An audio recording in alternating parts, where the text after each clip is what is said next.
Welcome to Mono My Thoughts.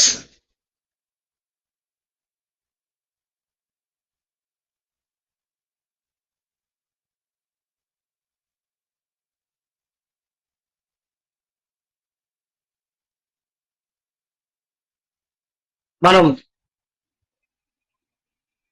స్వాతంత్ర్యం రాకముందు మన భారతదేశంలో బయట దేశస్తులైన యూరప్ వారు, డచ్ వారు, బ్రిటిష్ వారు సుమారు 200 సంవత్సరాలు పాలించి దేశాన్ని దోచుకుని ఎందరో పోరాట యోధులు పోరాటాలు చేసి చివరికి మన భారతదేశానికి 1947 ఆగస్టు 15న స్వాతంత్రం తీసుకొచ్చారు.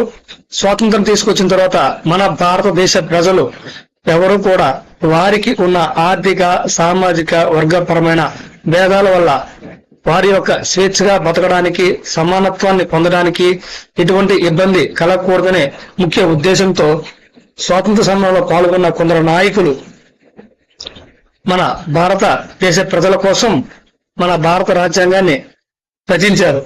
ఆ భారత రాజ్యాంగం గురించి మరియు మన భారతదేశంలో ఉన్న మిగతా చట్టాల గురించి మనం తెలుసుకుందాం. మిగతా చట్టాల గురించి తెలుసుకోవాలనుకుంటే అన్నిటికంటే ముఖ్యమైనది భారత రాజ్యాంగం. భారత రాజ్యాంగానికి లోబడి మిగతా చట్టాలు కూడా అన్ని కూడా ఉన్నాయి. కాబట్టి ముందుగా మన భారత రాజ్యాంగం గురించి తెలుసుకుందాం. భారత రాజ్యాంగం చట్టాలన్నిటికీ కూడా మూలం కాబట్టి సుప్రీం లా ఆఫ్ ఇండియా అంటారనమాట. అయితే మన భారత రాజ్యాంగం 1949 జనవరి 26న ఆమోదం పొందింది.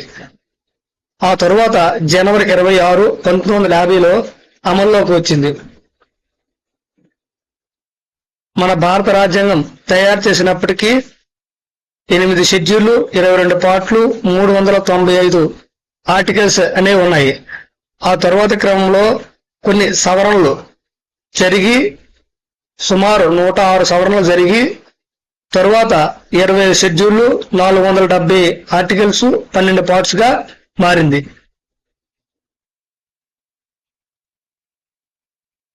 అయితే ఈ రాజ్యాంగాన్ని రచించడానికి కోసం డ్రాఫ్టింగ్ కమిటీ అనేది ఏర్పాటు చేశారు.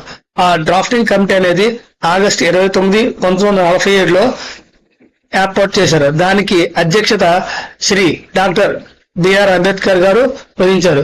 ఈ రాజ్యాంగాన్ని రచించడం కోసం రాజ్యాంగ కమిటీ సభ్యులు ఎవరైతే ఉన్నారో వారు భారత రాజ్యాంగం రచించడం కోసం కమిటీ సభ్యులు ఎవరైతే ఉన్నారో వారు ముందుగా బ్రిటిష్ రాజ్యాంగాన్ని, యుఎస్ రాజ్యాంగాన్ని, అలాగే భారత ప్రభుత్వ చట్టం 1935ను, భారత స్వతంత్ర చట్టం 1947ను పరిశీలించి వాటి మూలంగా మన భారత రాజ్యాంగాన్ని రచించడం జరిగింది. ఈ రాజ్యాంగాన్ని రచించడం కోసం 2 సంవత్సరాల 11 నెలల 18 రోజులు పట్టింది. ఇందులో ముఖ్యాంశాలు ఏంటంటే ఈ రాజ్యాంగం రచించడం కోసం 299 సభ్యులు పార్టిసిపేట్ చేశారు.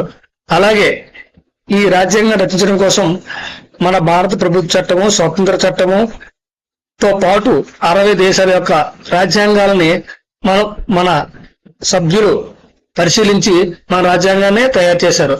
ఈ రాజ్యాంగాన్ని రచించే క్రమంలో 60 లక్షల రూపాయలు ఖర్చు అయ్యాయి. నేషనల్ యాంథమ్ మనం ఎప్పుడు చేసుకున్నామంటే రిపబ్లిక్ డే ముందు రోజు అంటే జనవరి 24, 1950న మనం అడాప్ట్ చేసుకుని మనం రిపబ్లిక్ డే రోజు దాన్ని పాడడం జరిగింది. ఇప్పుడు మనం రాజ్యాంగంలో ఉన్న అంశాల గురించి తెలుసుకుందాం. మా రాజ్యాంగంలో ప్రస్తుతం ఉన్నవి పార్ట్స్ 25 కాబట్టి వాటిలో ఒక్కొక్క దాన్ని తరువాత భాగంలో నేర్చుకుందాం. మొదటి భాగం బ్రీఫ్ గా ఏంటంటే ఫస్ట్ది the union and its territory, and second citizenship, Part 3 Fundamental Rights, Part 4 Directive Principle of State Policy, Part 4లో A Fundamental Duties, Part 5 The Union, Part 6 The States. ఇలా ప్రతి భాగంలో మా రాజ్యాంగంలో మన దేశంలో ఉన్న ఒక్కొక్క అంశాన్ని రాజ్యాంగంలో ఒక్కొక్క భాగంలో చేర్చారు. ఆ భాగాల్లో ఉన్న అంశాలను బట్టి మన భారతదేశంలో ఉన్న పాలనా విధానమైన అన్ని కార్యకలాపాలను మన రాజ్యాంగం ప్రకారమే మనం చేసుకోవాలి.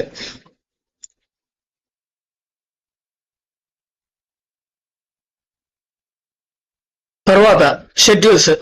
ఈ షెడ్యూల్స్ అండ్ పార్ట్స్ ఇవి కూడా వేరువేరుగా ఉంటాయి. షెడ్యూల్స్ అనేవి పట్టిక రూపంలో మనకు బ్రీఫ్ గా ఏం చేయాలో కూడా చెప్తాయి. కాబట్టి మనం షెడ్యూల్ కూడా తర్వాత ఒకదాని తర్వాత ఒకటి క్లియర్ గా తెలుసుకుందాం. Constitution amendments and emergency provisions.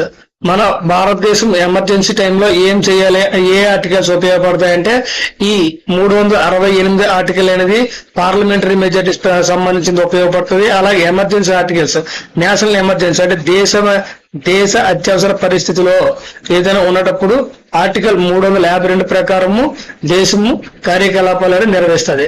అలాగే రాష్ట్రం అత్యవసర పరిస్థితులు ఉండేటప్పుడు ఆర్టికల్ 350 ప్రకారం అనేది కార్యకలాపాలను జరపడం జరుగుతుంది.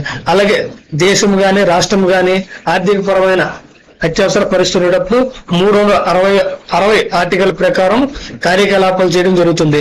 ఈ ఆర్థిక అత్యవసర పరిస్థితి వచ్చేటప్పుడు ఈ 352, 356 రెండు కూడా 360 కిందకు వస్తాయి.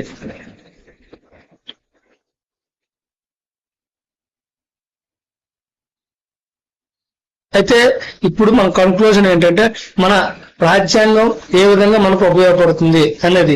Guaranteeing equal rights to all citizens అంటే మనకి భారతదేశంలో ఉన్న ప్రతి పౌరులకి కూడా సమానంగా హక్కులు అనేది కల్పిస్తుంది. Defining and limiting the powers of government అంటే ప్రభుత్వం కింద వచ్చే ప్రభుత్వాధికారులు వారికి వారి యొక్క ఉద్యోగ నిర్వహణ, విధి నిర్వహణ మరియు వారి తాలూకా పరిధులు కూడా తెలియజేస్తుంది.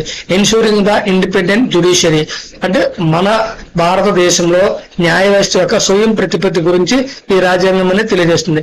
Making sure law of applied failure to everyone అంటే ప్రతి ఒక్కరికి కూడా మన భారతదేశంలో లా అనేది సక్రమంగా అందేటట్టు తెలియజేస్తుంది. Thank you one and all.